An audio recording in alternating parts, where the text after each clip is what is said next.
Hi guys, तो ये होने वाला है हमारी सीरीज का पार्ट 3 एंड इस पार्ट में मैं आपको बताने वाला हूँ वार्म अप के बारे में। वार्म अप एक ऐसी प्रैक्टिस है जिससे कि आप अपनी स्केचिंग को बहुत ज़्यादा इंप्रूव कर सकते हो, नेक्स्ट लेवल लेकर के जा सकते हो। अगर आप रेगुलर बेसिस पर वार्म अप करते हो तो आपको फ्री हैंड में बहुत ज़्यादा हेल्प मिलने वाली है, शेडिंग्स में हेल्प मिलने वाली है एंड परफेक्शन में तो बहुत ही ज़्यादा हेल्प मिलने वाली है। वार्म अप में क्या क्या होता है चलिए मैं बताता हूँ आपको। ओके, तो यहाँ हम बात करने वाले हैं वार्म अप की। वार्म अप आप किसी भी शीट पर कर सकते हो, ऐसा ज़रूरी नहीं है कि आपको उसके लिए स्पेसिफिकली कोई अच्छी शीट ही लेनी है। आप नॉर्मल जो स्केच बुक आती है 110 जीएसएम, 80 जीएसएम, 90 जीएसएम का जो शीट आता है आप उस पर भी कर सकते हो।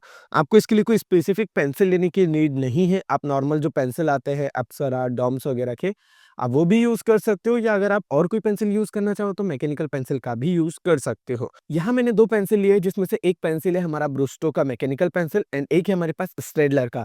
मैं स्टेडलर के पेंसिल से करने वाला हूँ, ये एचबी पेंसिल है। इससे मैं आपको बताने वाला हूँ कि आपको वार्म अप करना कैसे है। वार्म अप में बेसिकली हम लाइन्स बनाना, सर्कल्स बनाना, शेप्स बनाना फ्री हैंड ड्रॉ करते हैं। जैसे कि हम जो बनाते हैं लाइन हॉरिजॉन्टल क्लॉकवाइज़, इसे हमें रेगुलर प्रैक्टिस करना होगा 10-20 टाइम्स। 10-20 टाइम्स आपको एंटी क्लॉकवाइज हॉरिजॉन्टल बना लेने के बाद में वर्टिकल भी। एक फ्लो में आपको पेंसिल को यूज करना होगा, जितना फ्लो में यूज करोगे उतना ज्यादा बेस्ट रहेगा। हॉरिजॉन्टल एंड वर्टिकल दोनों हो जाने के बाद में आपको स्लेंटिंग डायरेक्शन में, ये आपको याद रखना है कि क्लॉकवाइज एंड एंटी क्लॉकवाइज दोनों ही आपको 10-20 टाइम्स रिपीट करना होगा। डायरेक्शन चेंज करिए, फिर से यूज करिए पेंसिल को, एक फ्लो में यूज करेंगे तो ज्यादा बेस्ट रहेगा। लाइंस बनाने के बाद में आपको Oval shape, clockwise, anti clockwise, direction change, clockwise, anti clockwise, same दूसरे डायरेक्शन से क्लॉकवाइज, एंटी क्लॉकवाइज, आपकी क्लॉकवाइज, एंटी क्लॉकवाइज। आपको इसकी रेगुलर प्रैक्टिस करनी है। जितना ज़्यादा रेगुलर प्रैक्टिस करोगे उतना ज़्यादा इंप्रूवमेंट आपको देखने के लिए मिलेगा। हमने लाइंस बनाई, ओवल शेप बनाया, इसके बाद में हम सर्कल बनाएंगे क्लॉकवाइज, सेम एंटी क्लॉकवाइज,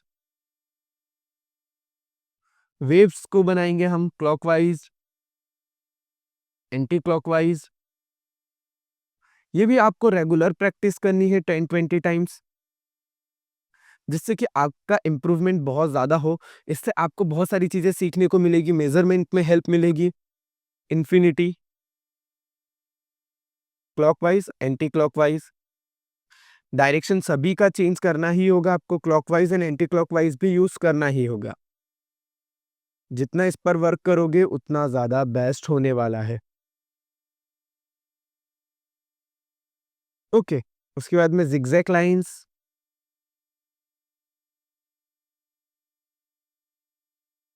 इसे भी आपको क्लॉकवाइज, एंटी क्लॉकवाइज यूज करना होगा।